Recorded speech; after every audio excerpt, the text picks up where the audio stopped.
പണ്ടേ ദുർബല പിന്നെ ഗർഭിണി എന്ന് പറഞ്ഞതുപോലെയാണ് ഈ ഘടകകക്ഷികളുടെ കാര്യങ്ങൾ. ചെറിയ ചെറിയ പാർട്ടികളാണ്. അവർക്ക് എല്ലാ ജില്ലയിലും കുറച്ച് പ്രവർത്തകരുണ്ടായിരിക്കും.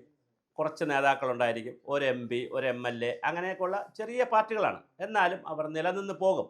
ഇപ്പോൾ യുഡിഎഫ് എടുത്തു കഴിഞ്ഞാൽ സിഎംപി, ആർഎംപി, ആർഎസ്പി എന്നൊക്കെ പറഞ്ഞ് കുഞ്ഞു കുഞ്ഞു പാർട്ടികളാണ്. ആർഎസ്പിക്ക് ഒരു എംപി ഉണ്ട്, ഒരു എംഎൽഎ പോലുമില്ല. സിഎംപിക്കാണെങ്കിൽ എംഎൽഎ ഇല്ല, സിപി ജോൺ ജയിച്ചിട്ടില്ലായിരുന്നു. ആർഎംപിക്കാണെങ്കിൽ കെ രമ ഒരു പ്രത്യേക സാഹചര്യത്തിൽ ജയിച്ചു. അങ്ങനെയുള്ള പിന്നെ നമ്മുടെ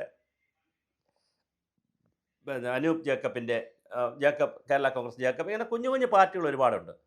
അതിൽ ഒരു പ്രധാനപ്പെട്ട ഒരു പാർട്ടിയാണ് ആർഎസ്പി, റെവല്യൂഷണറി സോഷ്യലിസ്റ്റ് പാർട്ടി. അവർ എൽ ഡി എഫിനോടൊപ്പമാണ് നിന്നത്, എൽ ഡി എഫിനോടൊപ്പമാണ് നിൽക്കേണ്ടതും. കാരണം എപ്പോഴും എൽ ഡി എഫിൻ്റെ രാഷ്ട്രീയമാണല്ലോ അവരുടെ രാഷ്ട്രീയം. പക്ഷേ അവർ കൊല്ലത്തെ ഒരു തെരഞ്ഞെടുപ്പിൻ്റെ സീറ്റിൻ്റെയും അതുപോലെ തന്നെ സി പി എമ്മായിട്ടുള്ള പ്രശ്നങ്ങളുടെ പേരിൽ അവിടെ നിന്ന് മാറി. അവസാനം അത് കൊല്ലം കുത്തി എന്നും പിന്നെ വർഗവഞ്ചകനെന്നും ഒക്കെ പറഞ്ഞ് ഒരുപാട് പേരുകളൊക്കെ എൻ കെ പ്രേമചന്ദ്രന് ചാർത്തി കൊടുത്തു പിണറായി വിജയൻ. എന്തായാലും അവർ പോയി. അതിനുശേഷം ഷിബു ബേബി ജോണിൻ്റെയും ബാബു ദിവാകരൻ്റെയും എൻ കെ ഔദ്യോഗിക വിഭാഗമായ AICCൻ്റെയും എൻ കെ പ്രേമചന്ദ്രൻ്റെയൊക്കെ വിഭാഗങ്ങളെല്ലാം ഒന്നിച്ച് ഒറ്റ പാർട്ടിയായി RSP ശക്തമായി. പക്ഷേ ഇന്നലെ ഉദ്വേഗജനകമായ ഒരുപാട് നിമിഷങ്ങളാണ് RSP പ്രവർത്തകരുടെ മണ്ടയിൽ ഉണ്ടായത്, തലച്ചോറിലും ഹൃദയത്തിലും. ഇന്നലെ എല്ലാ RSP പ്രവർത്തകർക്കും BP കൂടിയും കുറഞ്ഞു നിന്നു, ഷുഗർ കൂടിയും കുറഞ്ഞു നിന്നു. ഇന്നലെ അവർ രണ്ടായേനെ. ഷിബി ബേബി ജോൺ ഇറങ്ങിപ്പോയി, പുതിയ അദ്ദേഹത്തിൻ്റെ പഴയ പാർട്ടി അദ്ദേഹം പുനരുജ്ജീവിപ്പിച്ചേനെ.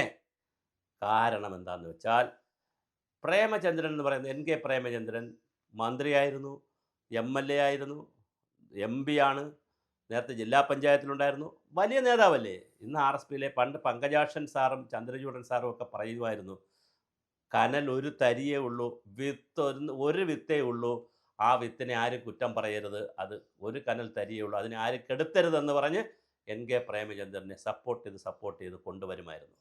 അങ്ങനെ എൻ കെ പ്രേമചന്ദ്രൻ വലിയ നേതാവായി അതിനകത്ത് വളർന്നു, വലിയ നല്ല മികച്ച പാർലമെൻറ്റേറിയനൊക്കെയാണ്. പക്ഷേ അദ്ദേഹത്തിനൊരു അബദ്ധം പറ്റി. മകനെ കാർത്തികിനെ തെരഞ്ഞെടുപ്പിന് മത്സരിക്കണം. എന്നാൽ ഇരവിപുരത്ത് ആകപ്പാട് 250-300 പേരാണ് RSPക്കുള്ളത്. അവിടെ ഒന്ന് രണ്ട് നേതാക്കളുണ്ട്, അത് വേറെ കാര്യം. പക്ഷേ കുറച്ച് പേരേ ഉള്ളൂ. ആ കുറച്ച് പേരെ ഇടയിലേക്ക് ഈ ചെറുക്കനെ പറഞ്ഞു വിടണ്ടായിരുന്നു, പയ്യനെ, കാർത്തികിനെ. എന്നിട്ട് അവനോട് അവിടെ പ്രവർത്തിക്കാൻ പറഞ്ഞായിരുന്നു. അവൻ ഇരവിപുരത്തിൻ്റെ മണ്ഡല സെക്രട്ടറി എന്നോ അല്ലെങ്കിൽ RSPയുടെ സംസ്ഥാന എന്തെങ്കിലും ഒരു സാംസ്കാരിക സംഘടനയോ ഒരു സാമൂഹ്യ സംഘടനയോ ഒരു ശാസ്ത്ര സംഘടനയോ അല്ലെങ്കിൽ എന്തെങ്കിലും ഒരു പേര്, അല്ലെങ്കിൽ പങ്കയാശൻ മെമ്മോറിയൽ ട്രസ്റ്റ് എന്നോ അല്ലെങ്കിൽ ചന്ദ്രചൂഡൻ മെമ്മോറിയൽ ട്രസ്റ്റ് എന്നോ ശ്രീകണ്ഠൻ നായർ മെമ്മോറിയൽ ട്രസ്റ്റ് എന്നോ ബേബി ജോൺ മെമ്മോറിയൽ ട്രസ്റ്റ് എന്നോ എന്തെങ്കിലും ഒരു സംവിധാനം ഉണ്ടാക്കി കാർത്തിക്കിനെ അക്കോമഡേറ്റ് ചെയ്യണം വരുന്നത് 5 വർഷം മുമ്പ്. എന്നിട്ട് അയാൾ സംസ്ഥാനത്തൊക്കെ നടക്കുന്നു, പ്രസംഗിക്കുന്നു, ക്ലാസ് എടുക്കുന്നു, കുറേ ബഹളം ഉണ്ടാക്കുന്നു, പത്രത്തിൽ PR പറയുന്നു. അങ്ങനെ ഒരു നേതാവിനെ വളർത്തിയെടുക്കണമായിരുന്നു. അങ്ങനെ ഒരു നേതാവിനെ വളർത്തി 5 വർഷം പുട്ടുപോലെ സമയമുണ്ടായിരുന്നു. അത് ചെയ്തിരുന്നെങ്കിൽ ഇരവിപുരത്തും കുറേ കാൽനട ജാഥയും അതും ഇതൊക്കെ നടത്തിയിരുന്നെങ്കിൽ തീർച്ചയായിട്ടും എല്ലാവരും പറഞ്ഞതിനെ കാർത്തിക്കിന് നിന്നാൽ ഒരുപക്ഷെ ജയിക്കാവും എന്ന സാഹചര്യവും വരുമായിരുന്നു. ഇപ്പോൾ താങ്കൾ വിചാരിച്ചു നൂലിൽ കെട്ടി ഇറക്കാമെന്ന്. താങ്കളോ താങ്കളുടെ കൂടെ ഉള്ളവരോ, താങ്കൾ, ഞാൻ എൻ കെ പ്രേമചന്ദ്രൻ ഞാൻ പറയുന്നില്ല, മറ്റുള്ളവർ കൂടെയുള്ള സഹപ്രവർത്തകരെല്ലാം അവിടെ നൂലിൽ കെട്ടി ഇറക്കുന്നതിനെക്കുറിച്ച് ആലോചിച്ചു. ചിലപ്പോൾ വീട്ടുകാരുടെ സമ്മർദ്ദം ഉണ്ടാകാം, സുഹൃത്തുക്കളുടെ സമ്മർദ്ദം ഉണ്ടാകാം, കൂടെയുള്ളവരുടെ സമ്മർദ്ദം ഉണ്ടാകാം, കാർത്തിക്കിന് തന്നെ താല്പര്യമുണ്ടാകാം. കാർത്തിക്കിൻ്റെ കൂടെയുള്ള ഒരുപക്ഷെ എൻ കെ പ്രേമചന്ദ്രനും കാർത്തിക്കും അങ്ങനെ ചിന്തിച്ചില്ലെങ്കിലും കൂടെയുള്ളവർ വേറെ ചിലതൊക്കെ കണക്ക് കൂട്ടി. ഷിബു ബേബി ജോണെന്ന് നന്നായിട്ട് മനസ്സിലായി. കാര്യം ചവറയിൽ വിജയൻപിള്ളയുടെ മകൻ സുജിത്ത് ഇനി ഒരു പ്രാവശ്യം കൂടെ തോറ്റില്ലെങ്കിൽ, ജയിച്ചാൽ, ഷിബു ബേബി ജോൺ തോറ്റുപോയാൽ, കാർത്തിക് ഇരവിപുരത്ത് ജയിച്ചാൽ കാർത്തിക്കാണ് മന്ത്രി. അപ്പോൾ അച്ഛൻ MP, മോൻ മന്ത്രി. ഇതൊന്നും RSPയിൽ ആരും സഹിക്കത്തില്ല, ഒരു കാരണവശാലും സഹിക്കത്തില്ല.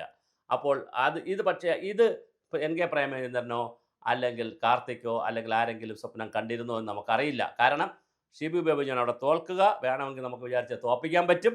അവിടെ തോക്കട്ടെ, കാർത്തിക് ജയിക്കട്ടെ, എന്നിട്ട് കാർത്തിക് എന്താകട്ടെ, മന്ത്രിയാകട്ടെ, UDF വരികയാണെങ്കിൽ. ഇതുമൊക്കെ നടന്നോ?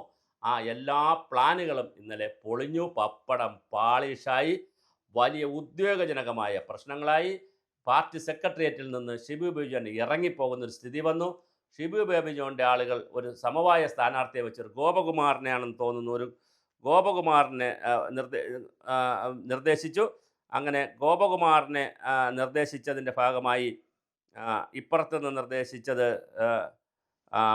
കാർത്തികിനെയും, അതായത് എൻ കെ പ്രേമേന്ദ്രൻ്റെ കൂടെ നിൽക്കുന്ന ആളുകൾ കാർത്തിക്കിനെയും അതുപോലെ തന്നെ അപ്പുറത്ത് നിൽക്കുന്ന MS ഗോപകുമാറിനെയും സംസ്ഥാന കമ്മിറ്റി അംഗം MS ഗോപകുമാറിനെയാണ് നിർദ്ദേശിച്ചത്. ഈ ഗോപകുമാറാണ് ശരിക്കും കുറച്ചുകൂടി ആപ്റ്റ് കാൻഡിഡേറ്റ്, അവിടെ ജയിക്കാൻ സാധ്യതയുള്ള ഒരു കാൻഡിഡേറ്റ്. ഈ നമ്മുടെ വിഷ്ണുമോഹനുമായിട്ട് കമ്പയർ ചെയ്യുമ്പോൾ അഡ്വക്കേറ്റ് വിഷ്ണുമോഹനേക്കാൾ കുറച്ചുകൂടി ഈ ഗോപകുമാറാണ്, MS ഗോപകുമാറാണ് കുറച്ചുകൂടി ജനകീയനായിട്ടുള്ള ആളുകളും കൗൺസിലിലേക്കൊക്കെ ജയിച്ചിട്ടുള്ള ആളുകളും ഈ ഗോപകുമാറാണ്. പക്ഷേ ഗോപകുമാറിൻ്റെ സ്ഥാനാർത്ഥിത്വം അടിച്ചു പോകാൻ കാരണം എന്താണ്?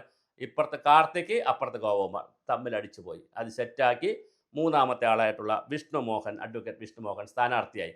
വിഷ്ണുമോഹൻ ജയിക്കുമോ ഇല്ലേ നമുക്ക് പറയാൻ കഴിയില്ല. കാരണം നൗഷാദ് വളരെ ശക്തനാണ്, അദ്ദേഹം ജനകീയനാണ്, ശക്തനാണ്, സാമ്പത്തികവും മറ്റു കാര്യങ്ങളുമൊക്കെ മുടക്കുന്നതിൽ യാതൊരു മനോവിഷമമുള്ള ആളല്ല. അതുകൊണ്ട് തന്നെ നൗഷാദിനെ തോൽപ്പിക്കുക അത്ര എളുപ്പമല്ല. പക്ഷേ കഴിഞ്ഞ പ്രാവശ്യം മുസ്ലിം ലീഗിൻ്റെ ആളുകളെല്ലാം നൗഷാദിന് വോട്ട് ചെയ്തിട്ട്, മുസ്ലിങ്ങൾ, ലീഗല്ല മുസ്ലിങ്ങൾ.